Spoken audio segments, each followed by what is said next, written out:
এবার শাড়িটা খোলো। কি? আরে বাপ, না খুললে পরবে কি করে? ও হ্যাঁ, ওকে, খুলেছি। প্রথমে শাড়িটাকে পেটিকোটে গোজো। ওকে, এবার শাড়িটা পাক দিয়ে কুচি করো।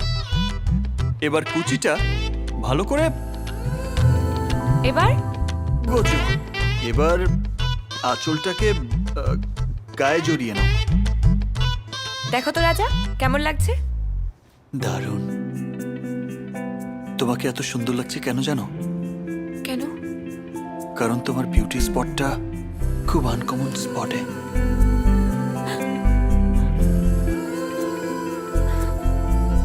তুমি কি করে দেখতে পেলে?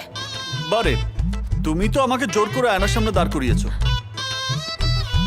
দোষটা আবার চোখের না, আয়নার।